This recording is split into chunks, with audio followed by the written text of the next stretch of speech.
Hello student, आज का जो हमारा टॉपिक होगा वो हमारी पीरियोडिक टेबल के बारे में डिस्कशन होगा।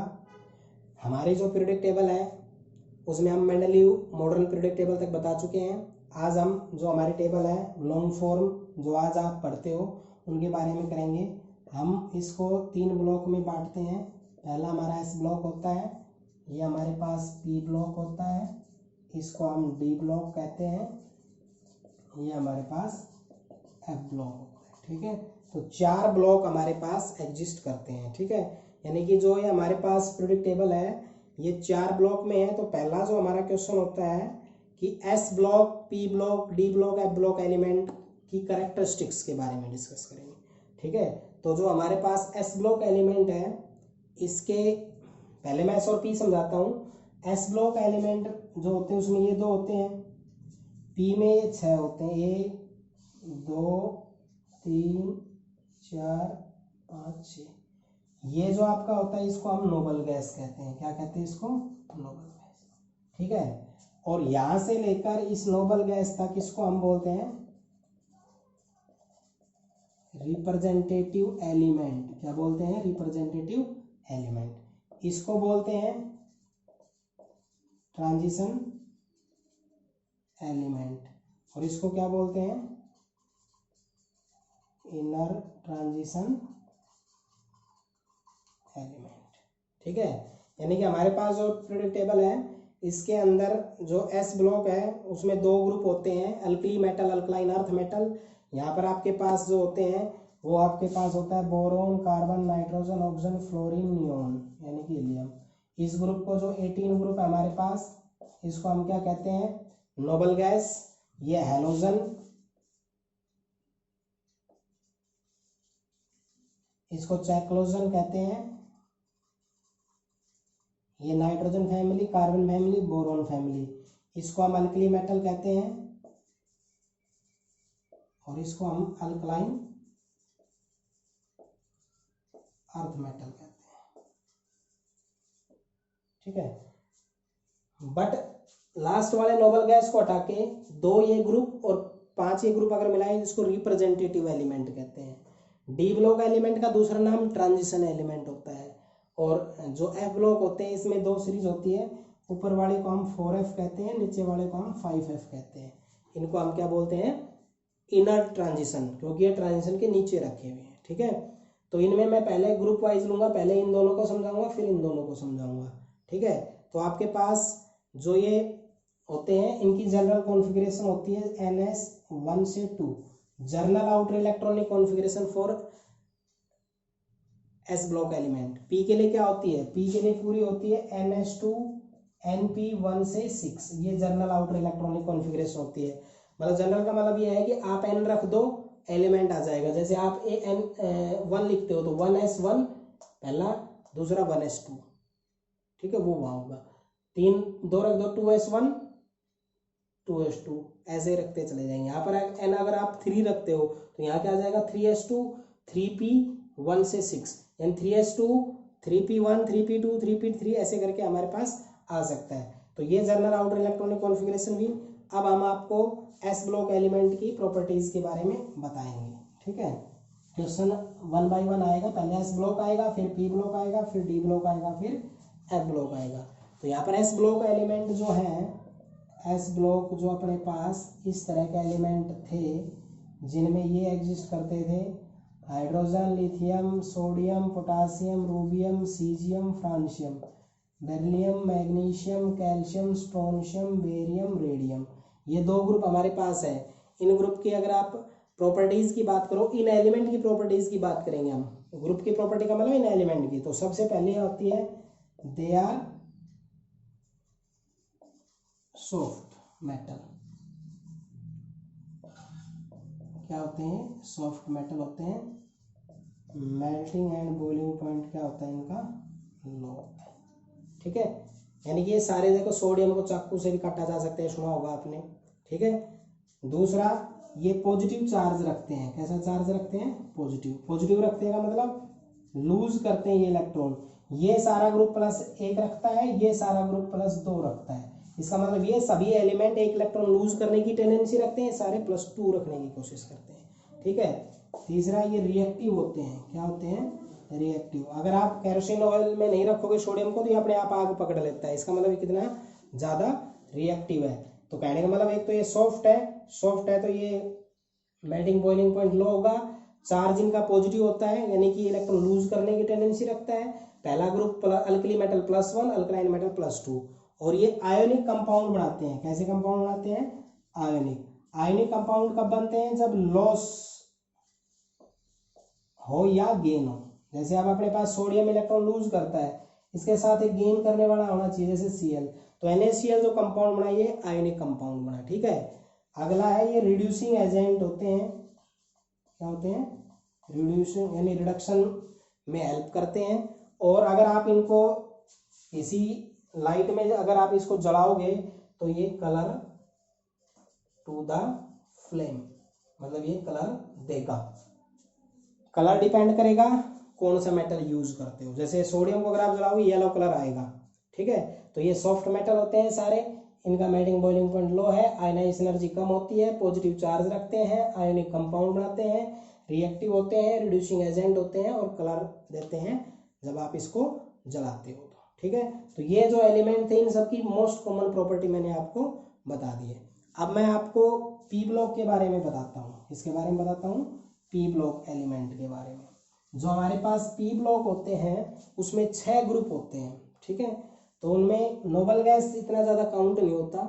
जर्नल कॉन्फ़िगरेशन क्या बताई थी मैंने, NH2NP1 से 6। 1 से 6 का मतलब इसमें 6 ग्रुप होंगे, boron, carbon, nitrogen, oxygen, fluorine, neon. ये आपके 6 ग्रुप हैं, ठीक है। Boron family, carbon family, nitrogen, oxygen, fluorine और नियोन। तो इनमें आने वाले जो हमारे पास एलिमेंट्स हैं उन एलिमेंट्स की हम प्रॉपर्टीज के बारे में ही डिस्कस करेंगे। तो पहली जो प्रॉपर्टी आएगी वो ये आएगी कि ये जो आपके होते हैं इनमें मेटल और नॉन मेटल दोनों ही होते हैं। जो एस ब्लॉक आपने पढ़ा था उसमें जनरली क्या थे, सारे मेटल थे। ये ज्यादातर कोवलेंट कंपाउंड आते हैं। आप कहोगे सर ये फ्लोरीन है, क्लोरीन है, ब्रोमीन है, ये तो बढ़ाते ही नहीं है, ये आयोनिक कंपाउंड बनाएंगे, बिल्कुल बनाएंगे। बट जितने कंपाउंड कार्बन बढ़ाता है उतने कंपाउंड इस पीरियोडिक टेबल के सारे एलिमेंट मिलके भी नहीं बनाते, क्योंकि कैटिनेशन प्रॉपर्टी के कारण कार्बन जो होता है वो लाखों करोड़ों कंपाउंड बनाता है। जो कार्बन कंपाउंड बनाता है उनमें ज्यादातर कौन सा बॉन्ड होता है, कोवलेंट। इसलिए जनरली क्या बोलेंगे, कोवलेंट कंपाउंड ज्यादा रखते हैं, ठीक है। इसकी आयोनाइजेशन एनर्जी जो होती है वो हाई होती है एस ब्लॉक से। एस ब्लॉक से क्या होती है, ज्यादा होती है। एस ब्लॉक से क्या होती है, ज्यादा होती है। तो आयनाइज एनर्जी क्या होती है, ज्यादा होती है। और आयनाइज एनर्जी जो है ज्यादा, तो इसका मतलब ये इलेक्ट्रॉन लूज एस ब्लॉक जितनी आसानी से नहीं करते, ठीक है। इनकी ऑक्सीडेशन स्टेट जो होती है वेरिएबल होती है, मतलब इनकी ऑक्सीडेशन स्टेट फिक्स नहीं होती, ठीक है। ये 6 ग्रुप कंटेन करते हैं, 1 2 3 4 5 6, ठीक है। क्यों करते हैं, क्योंकि पी में आते हैं। तो पी में हमारे पास 3 ऑर्बिटल होते हैं और एक ऑर्बिटल में 2 इलेक्ट्रॉन होते हैं। तो इलेक्ट्रॉन कितने आते हैं, 6। इसलिए इसमें ग्रुप भी कितने एग्जिस्ट करेंगे, 6। तो क्या प्रॉपर्टी रहेगी, ये मेटल नॉन मेटल्स होते हैं, ज्यादातर कोवलेंट कंपाउंड बनाते हैं, आयनाइज एनर्जी इनकी एस ब्लॉक से ज्यादा होती है। और ये ऑक्सीडेशन स्टेट जैसे हमने ये लिख देते हैं ना, ऑक्सीजन -2, ये -2 नहीं होता, ऑक्सीजन -1 भी होता है, ठीक है। तो ऐसे ही इनके ऑक्सीडेशन स्टेट फिक्स नहीं है। 6 ग्रुप कंटेन करते हैं ये, क्योंकि पी ब्लॉक के अंदर 6 वो आए थे। इसके बाद जो है वो हम पढ़ेंगे D block elements and F block elements, ठीक है। डी ब्लॉक एलिमेंट्स जो था उसमें n-1d 1 से 10, 0 से 2, ये इसकी जर्नल आउटर इलेक्ट्रॉनिक कॉन्फ़िगरेशन होती है। डी में 10 ग्रुप आते हैं। तो याद रखना, जैसे हमारे टेबल इस तरह है ना, ये तो 2 इसमें, 10 इसमें और 6 इसमें, टोटल कितने ग्रुप हो गए, 18 ग्रुप हो गए। और पीरियड कितने हो गए, 7 पीरियड हो गए। तो इसका मतलब ये हुआ कि जो डी ब्लॉक एलिमेंट्स हैं वो मिडल में आते हैं। तो एस और पी के मिडल में आते हैं, ठीक है। तो ये आपके टिपिकल मेटल होते हैं, आपने सुने होंगे आयरन, गोल्ड, कोबाल्ट, निकल, कॉपर, जिंक, ये सब इसी में होते हैं। तो क्या बोलोगे, ये ज़्यादातर मेटल्स होते हैं और हार्ड होते हैं। मेल्टिंग एंड बॉइलिंग पॉइंट क्या होता है इनका, हाई होता है। तो क्या बोलोगे, they are metals, their melting boiling point are high. ये एक अलग ही यूनिक प्रॉपर्टी रखता है जिसको हम बोलते हैं coloured compound. D block element है वो सारे कलर्ड मिलेंगे। जैसे आप लेबोरेटरी में देखते हो जो डिफरेंट टाइप ऑफ कलर मिलते हैं ना, वो सारे के सारे क्या है, डी ब्लॉक एलिमेंट्स हैं, ठीक है। जैसे KMnO4 आपने देखा होगा, ये Mn मैग्नीज इसमें डी ब्लॉक एलिमेंट है, इसकी वजह से इसका कैसा बैंगनी कलर होता है, आयरन का ग्रीन कलर होता है, ठीक है। रेड भी होता है, रेड ऑक्साइड होता है, जैसे जो हम अपने लोहे के जो सामान लेके आते हैं उस पर लगाते हैं रेड ऑक्साइड, उसमें आयरन होता है, ठीक है। तीसरा ये एलॉय बनाते हैं, एलॉय जैसे मैं आपको एक बता रहा हूँ, कॉपर प्लस जिंक, ये बनता है ब्रास, सुना होगा, पीतल। Copper D block element, zinc, तो कॉपर और जिंक मिलके कौन क्या बना रहे हैं, ब्रास बना रहे हैं। ब्रास क्या है, एलॉय, ठीक है। अगला ये पैरामैग्नेटिक होते हैं। पैरामैग्नेटिक का मतलब इसमें अनपेयर्ड इलेक्ट्रॉन होते हैं। क्या होते हैं, अनपेयर्ड इलेक्ट्रॉन। जो डी ब्लॉक एलिमेंट होते हैं उनमें क्या होते हैं, अनपेयर्ड इलेक्ट्रॉन होते हैं, ठीक है। अनपेयर्ड जो इलेक्ट्रॉन होते हैं उनके अंदर पैरामैग्नेटिक बिहेवियर शो करेंगे डी ब्लॉक। क्यों, क्योंकि इनके अंदर जब आप कॉन्फ़िगरेशन लिखोगे ना, ये क्या होते हैं, अनपेयर्ड इलेक्ट्रॉन रखते हैं। अगला होता है वेरिएबल ऑक्सीडेशन स्टेट। क्या, वेरिएबल ऑक्सीडेशन स्टेट, मतलब इनकी ऑक्सीडेशन स्टेट +1 से लेकर +8 तक एग्जिस्ट कर सकती है। यानी कि आपने खूब सुना होगा, 1-2 तो खूब सुना है, +8 नहीं सुना। ओस्मियम, ओस्मियम जो होता है +8, OSO4 जो होता है इसमें।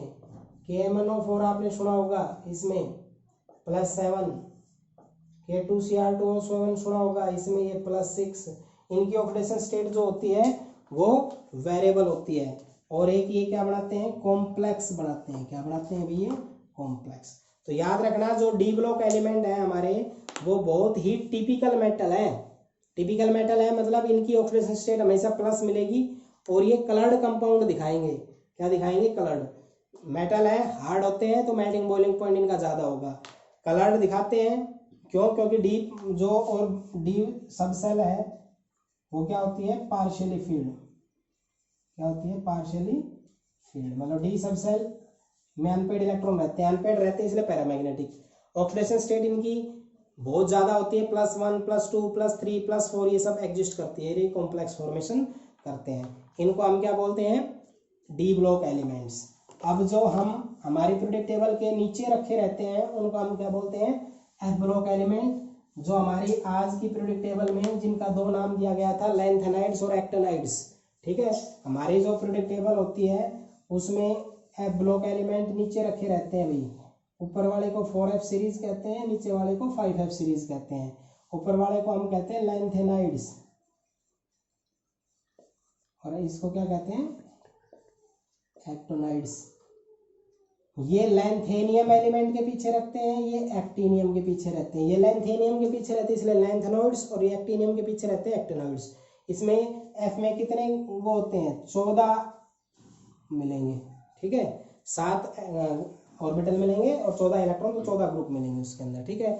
तो याद रखना इनकी जो आउटर इलेक्ट्रॉनिक कॉन्फ़िगरेशन क्या होगी, n-2 F1 से 14, n-2 1 से 14 तक आपका रहेगा, n-1 D 0 से 2, ठीक है। और क्या रहेगा दूसरा, NH2। तो ये आपके पास जर्नल आउटर इलेक्ट्रॉनिक कॉन्फ़िगरेशन। अगला, दे आर हैवी मेटल्स। ये हैवी मेटल्स होते हैं, सबसे ज़्यादा भारी ये होते हैं, जिसमें आपने सुना होगा यूरेनियम, थोरियम, नेपच्यूनियम, ठीक है, बहुत एलिमेंट होते हैं। दूसरा, ये रेडियो एक्टिव होते हैं भाई। क्या होते हैं, रेडियो एक्टिव। मैं सेकंड यूनिट में बता चुका हूँ। इनमें से अल्फा बीटा गामा रेडिएशन से इजेक्ट आउट होती है। अल्फा बीटा और गामा रेडिएशन क्या होती है, इजेक्ट आउट होती है, ठीक है। तो ये मेटल होते ही हैं, तो मेल्टिंग बॉइलिंग पॉइंट क्या होगा, हाई होता है इनका, ठीक है। कॉम्प्लेक्स भी फॉर्म करते हैं ये, जैसे डी ब्लॉक है ना, उनसे कुछ मिलती जुलती प्रॉपर्टी होती है इनकी। ये कलर भी दिखाते हैं, है बात समझ में। और ये कहने का मतलब ये है, ये हम एक अलग ही वे में पढ़ते हैं क्योंकि ये रेडियो एक्टिव एलिमेंट कंटेन करते हैं। इनमें से alpha beta gamma radiation reject out होती रहती है। तो क्या कहोगे, जो हमारे पास एलिमेंट्स हैं उनमें जो 4f और 5f सीरीज में रखे हैं, 4f को लैंथेनॉइड्स और 5f को एक्टिनॉइड्स कहते हैं। 4f और 5 में 14 आपके एलिमेंट होते हैं और इनकी ये जर्नल आउटर इलेक्ट्रॉनिक कॉन्फ़िगरेशन होती है। ये हैवी मेटल होते हैं, रेडियो एक्टिव होते हैं, हाई मेल्टिंग बॉइलिंग पॉइंट है, कॉम्प्लेक्स फॉर्म करते हैं और कलर्ड कंपाउंड बताते हैं, ठीक है। और इनका दूसरा नाम इनर ट्रांजिशन एलिमेंट है। क्या नाम है इनका, इनर ट्रांजिशन। इनर ट्रांजिशन इसलिए कह देते हैं क्योंकि ये ट्रांजिशन एलिमेंट के नीचे रखे हैं। ट्रांजिशन एलिमेंट किसको कहा था हमने, डी ब्लॉक एलिमेंट को हमने ट्रांजिशन एलिमेंट कहा था। डी ब्लॉक एलिमेंट जो होते हैं उनके अंदर अनपेयर्ड इलेक्ट्रॉन होते हैं। क्या, अनपेयर्ड इलेक्ट्रॉन, या ये कह सकते हैं partially field D subshell, partially field D subshell. इस कारण उसको हम ट्रांजिशन एलिमेंट कहते हैं, जो एस और पी के बीच में रखे हैं और ट्रांजिशन के नीचे रखे हैं, इसलिए उसको हम क्या बोलते हैं, इनर ट्रांजिशन एलिमेंट कहते हैं, ठीक है। तो ये आपके चारों के चारों जो ब्लॉक होते हैं उनके एलिमेंट्स का हमने डिवीजन कर दिया। अब जो ये आपके एलिमेंट होते हैं ये 120 के करीब हैं, इनको भी हमने 3 पार्ट में डिवाइड किया हुआ है। वो क्या होते हैं, आपने 10th स्टैंडर्ड में पढ़े होंगे, मेटल्स, नॉन मेटल्स और मेटलॉइड। तो मेटल्स क्या होते हैं, दे लूज इलेक्ट्रॉन। आमतौर पे मेटल वो होते हैं जो इलेक्ट्रॉन लूज करने की टेंडेंसी रखते हैं, जिनमें से इलेक्ट्रॉन लूज हो सकता है। लूज अगर एक होता है तो +1, 2 होता है +2, तो ये आपका याद होगा एस ब्लॉक के एलिमेंट होते हैं जो +1 +2 दिखाते हैं। +3 बोरॉन फैमिली। तो ज्यादातर ये 3 ग्रुप आपके होंगे और एक डी ब्लॉक, एफ ब्लॉक। ये एलिमेंट जो है आमतौर पे आपके मेटल्स होते हैं। तो ये इलेक्ट्रॉन लूज करते हैं तो पॉजिटिव चार्ज कंटेन करते हैं। ऑक्सीडेशन स्टेट क्या होती है इनकी, पॉजिटिव, ठीक है। ये good conductor of electricity and heat, electricity और हीट गुड कंडक्टर होते हैं, यानी इनमें आसानी से करंट पास हो सकता है, आसानी से हीट पास होती है। एग्जाम्पल आप आयरन ले सकते हो, आयरन में करंट पास हो जाता है आसानी से। कॉपर में आपके पंखा है या कोई भी जो मोटर होती है उनमें कॉपर वगैरह के वायर यूज होते हैं, सिल्वर के यूज होते हैं। वायरिंग आप देखते हो, ये सब मेटल्स ही तो है, इनमें बेटर तरीके से करंट फ्लो हो सकता है, तभी तो उनको यूज करते हैं, ठीक है। ये आपके डक्टाइल होते हैं। क्या होते हैं, डक्टाइलिटी मीन्स, ये आपको पता होना चाहिए। माइलेबल भी होते हैं। माइलेबल का मतलब आप इनके ऊपर फोर्स अप्लाई करके शीट में कन्वर्ट कर सकते हो, इनकी पतली पतली चद्दर बनाई जा सकती है। डक्टाइल मतलब आप इनके वायर बना सकते हो। तो वायर आपने देखे हैं, मेटल्स मिलता है वो काफ़ी बड़े मिलते हैं, उनको वायर में कन्वर्ट हो सकते हैं तो डक्टाइल, शीट्स में कन्वर्ट हो सकते हैं तो माइलेबल। और ये सोनोरस भी होते हैं, मतलब ये साउंड प्रोड्यूस करते हैं भाई, क्या करते हैं, साउंड प्रोड्यूस करते हैं।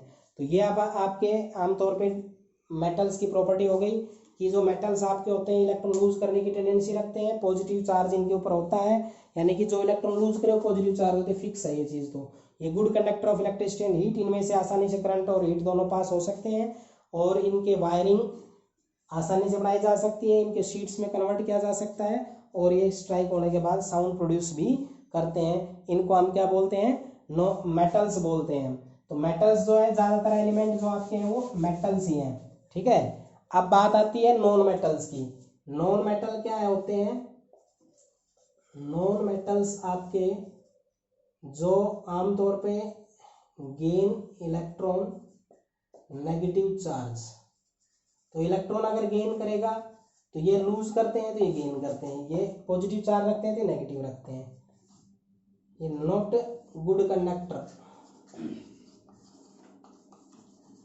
Of electricity and heat, heat और इलेक्ट्रिसिटी के गुड कंडक्टर नहीं है। क्यों?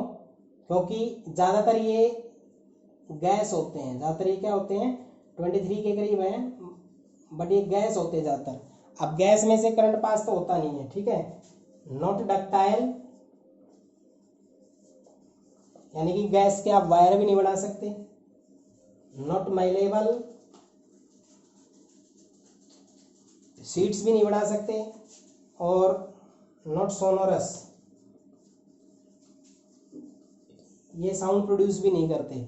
तो आमतौर पे जो हमारे पास nitrogen, oxygen, fluorine, helium, neon, argon, krypton, xenon, radon, ये जितने भी हमारे होते हैं सारे के सारे गैस होते हैं, सारे के सारे गैस होते हैं, वो सारे के सारे गैस होते हैं। तो उनमें देखो गैस के ना तो वायर बनाए जा सकते हैं, ना गैस के हीट प्रोड्यूस हो सकती है, ना गैस के आप शीट्स बना सकते हैं, ना उनमें साउंड प्रोड्यूस होती है। बस इतना डिफरेंस याद रखना। अगर मेटल लूज करते हैं तो इलेक्ट्रॉन गेन करेंगे, लूज करने से पॉजिटिव चार्ज आएगा तो इसमें नेगेटिव चार्ज आएगा, ठीक है। अब एक पॉइंट आपको और रखना है जो आप खुद ही घर से कर लेंगे, वो है मेटलॉइड्स क्या होते हैं। क्या मेटलॉइड्स क्या होते हैं? मेटल, नॉन मेटल और मेटलॉइड, हम तीन तरीके से अपने इसके अंदर डिवीजन करते हैं। मेटलॉइड्स क्या होते हैं? मेटलॉइड्स होते हैं जो कुछ प्रॉपर्टी मेटल्स की और कुछ प्रॉपर्टी नॉन मेटल्स की कंटेन करते हैं। तो मेटलॉइड्स जो आपके हैं, जो मेटल्स प्लस नॉन मेटल्स, अलग अलग कंडीशन में ये प्रॉपर्टी दिखाते हैं कुछ 6-7 एलिमेंट। आर्सेनिक है, एंटीमनी है, ये एंटीमनी एस भी होता है, ये बिस्मथ है, ये आपके क्या है मेटलॉइड्स है। आप अपने पीरियोडिक टेबल में देखोगे तो ऐसे लगा रहता है, इसको हम क्या बोलते हैं मेटलॉइड्स बोलते हैं, ठीक है। तो ये आपके पास, पहले तो हमने अपने टेबल को 4 ब्लॉक में डिवाइड किया, एसपीडीएफ ब्लॉक। अब जोन में 120 एलिमेंट आ गए, उसको हमने 3 भाग में डिवाइड किया है। एक कौन सा? एक आपका मेटल, दूसरा नॉन मेटल और तीसरा मेटलॉइड्स, ठीक है। एक जो आपको इनमें नहीं काउंट करते हम, वो helium, neon, argon, krypton, xenon, radon, जिनको रिप्रेजेंटेटिव में काउंट नहीं करते। रिप्रेजेंटेटिव क्या होगा? पहला ग्रुप जो होगा वहां से, और पहला ऐसे याद रख लो, पहला, दूसरा, उसके बाद 13, 14, 15, 16 और 17, ये जो ग्रुप एलिमेंट होते हैं ये रिप्रेजेंटेटिव एलिमेंट होते हैं। और जो ये 18वां ग्रुप होता है, helium, neon, argon, krypton, xenon, radon, इनको हम क्या कहते हैं? नोबल गैस कहते हैं, क्योंकि ये स्टेबल होते हैं। स्टेबल का मतलब इनकी कॉन्फ़िगरेशन फुलफिल्ड होती है, ये किसी से रिएक्शन नहीं करते, मतलब इनको इनर्ट कहते हैं। ट्रांजिशन किसको कहा था? डी ब्लॉक एलिमेंट को, क्योंकि उनकी डी सबसेल पार्शियली फिल्ड होती है। इनर ट्रांजिशन किसको कहा था? एफ ब्लॉक को, क्योंकि वो ट्रांजिशन के नीचे रखे हुए हैं। 4f को क्या कहा था? लेंथेनाइड्स। 5f को क्या कहा था हमने? एक्टिनाइड्स कहा था। तो property of metal, non metal, metalloids आपको बता दिया, और आपको ये चारों ब्लॉक की प्रॉपर्टी आपको बता दी है, और ये छोटे छोटे टर्म आपको बता दिए। इनको आप अच्छे से तैयार करेंगे